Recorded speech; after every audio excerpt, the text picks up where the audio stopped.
Boa tarde. Hoje temos o capítulo 3 de Êxodo e nós vemos que Moisés estava a apacentar o rebanho de Jetro, seu sogro sacerdote, em Midian, e levou o rebanho atrás do deserto e veio ao monte de Deus, a Horebe. Aqui é interessante porque já está a mencionar que é um monte de Deus, mas aqui digamos que ainda não seria assim porque Deus ainda não se tinha revelado neste monte Horeb. Este monte Horeb é o mesmo monte Sinai onde Deus vai dar a sua lei e os 10 mandamentos, ok? Mas nós vamos encontrar isso mais tarde e vamos ver que sempre que se refere ao monte de Deus, significa que é o monte Horeb, o monte Sinai, onde Deus se manifestou ao seu povo de uma maneira poderosa e entregou a sua lei e os seus mandamentos e os seus preceitos. No versículo 2 diz que apareceu-lhe o anjo do Senhor em uma chama de fogo. Não sei se vocês se lembram, em Gênesis, sempre que vocês veem a palavra fogo e que se refere a Deus, que vocês sublinhem ou marquem na vossa Bíblia, porque é muito importante. No meio de uma sarça, e olhou, e eis que a sarça ardia no fogo, e a sarça não se consumia.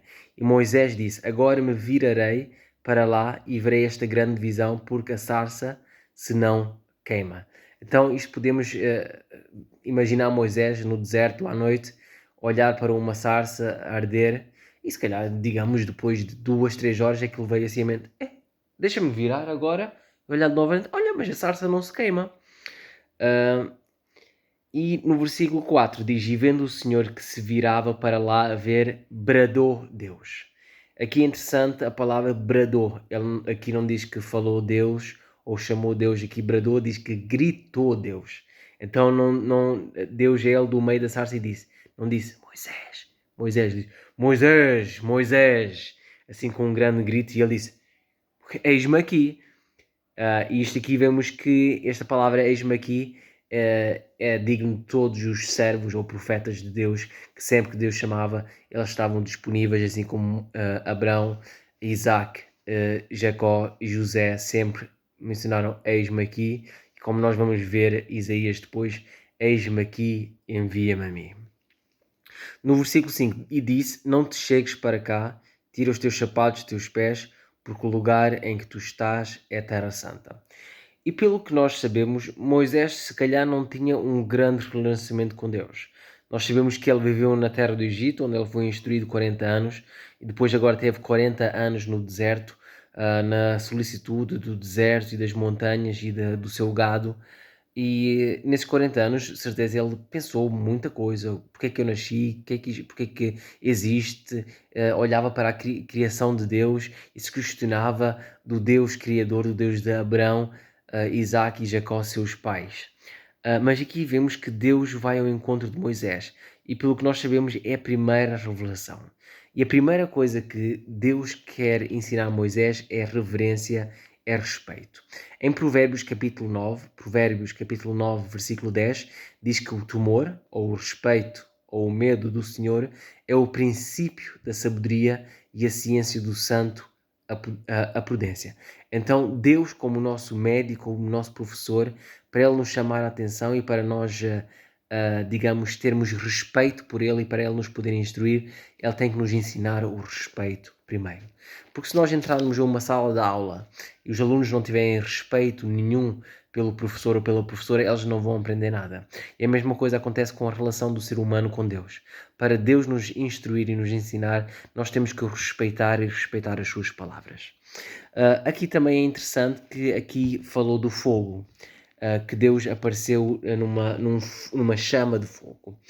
Eu, por acaso, não queria mencionar já isto, mas é bom já dar uma luz para não ficar assim uma nuvem de dúvidas. Mas em Hebreus, o livro de Hebreus, capítulo 12, versículo 28, diz o seguinte: pelo que, tendo recebido um reino que não pode ser abalado, retenhamos a graça pela qual sirvamos a Deus agradavelmente.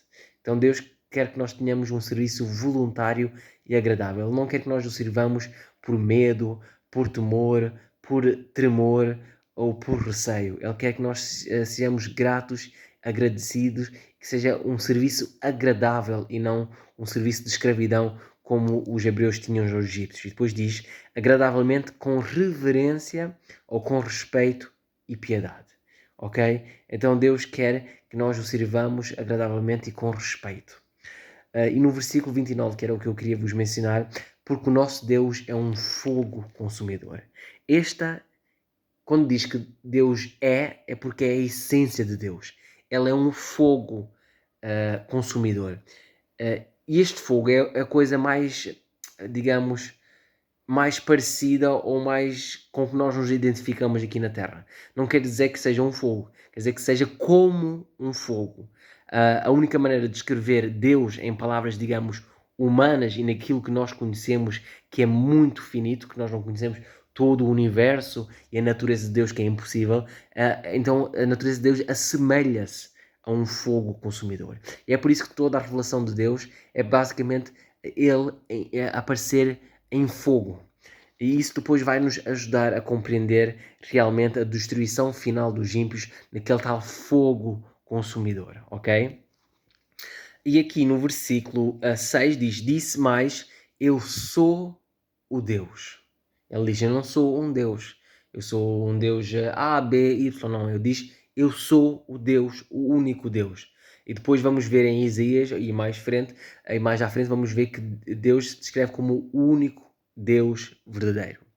Então ele diz que eu sou o Deus de teu pai Abraão, o Deus de Isaac, o Deus de Jacó, e Moisés encobriu o seu rosto porque temeu olhar para Deus. E aqui é normal que ele tinha tido receio.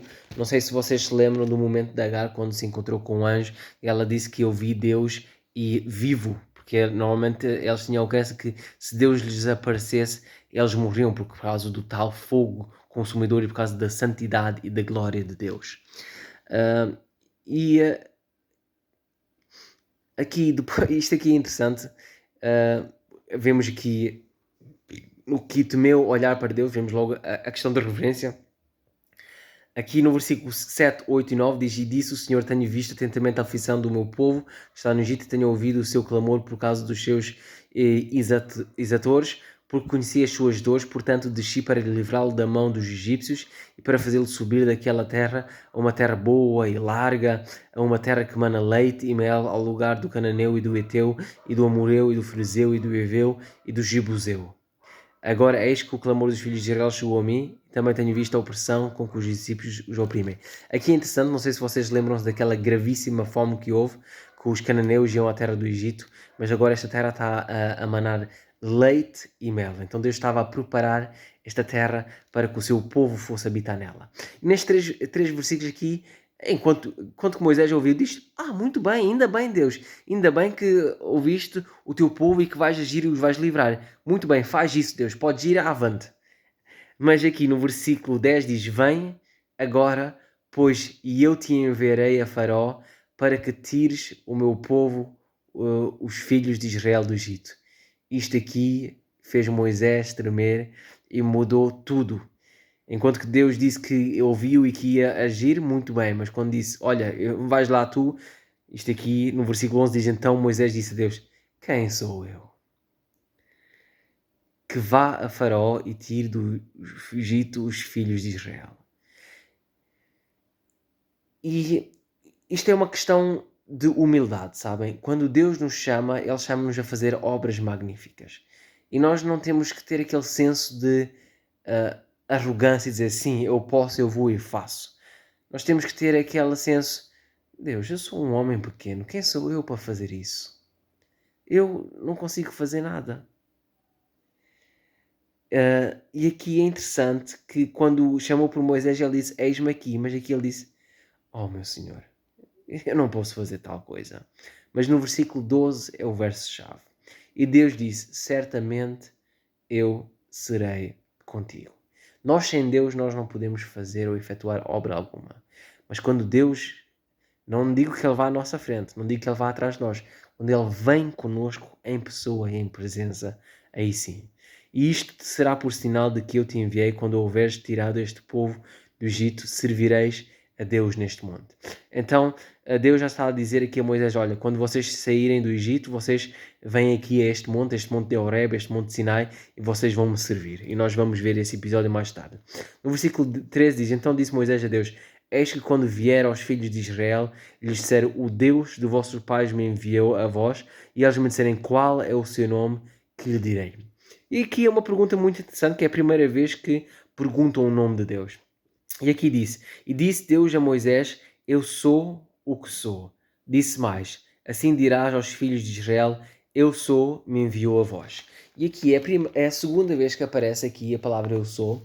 A primeira vez que apareceu foi a Abraão, no capítulo 15, versículo 17, diz, disse-lhe mais, eu sou o Senhor.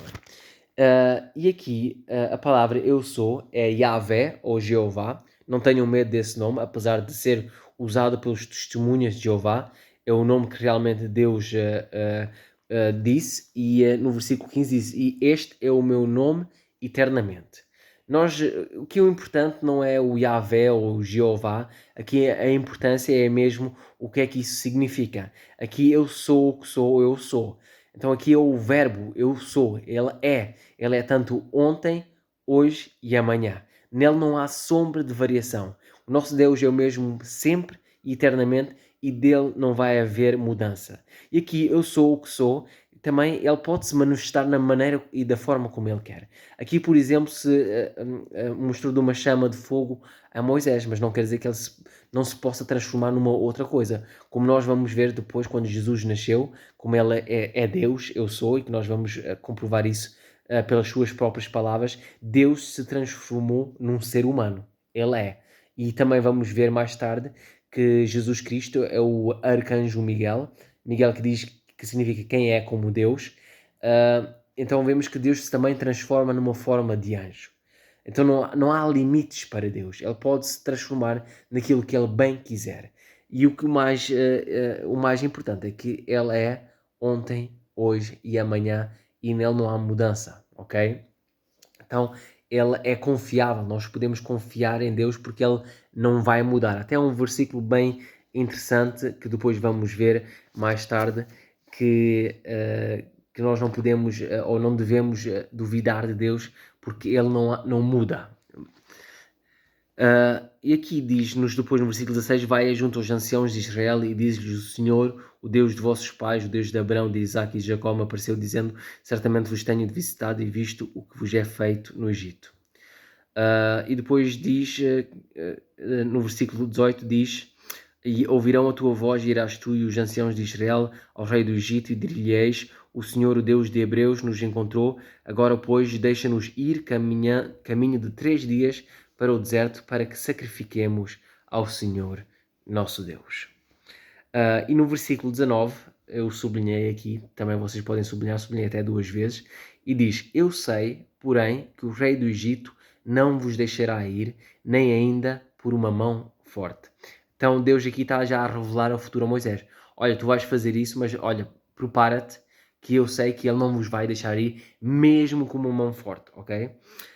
Versículo 20, porque eu estenderei a minha mão e ferirei ao Egito com todas as minhas maravilhas que farei no meio dele, depois vos deixará ir. Então, mesmo de uma mão forte, mas Deus vai ter que usar todas as suas maravilhas para o deixar ir. E no versículo 21, e eu darei graça a esse povo aos olhos dos egípcios, e acontecerá que quando saíres, não saireis vazios.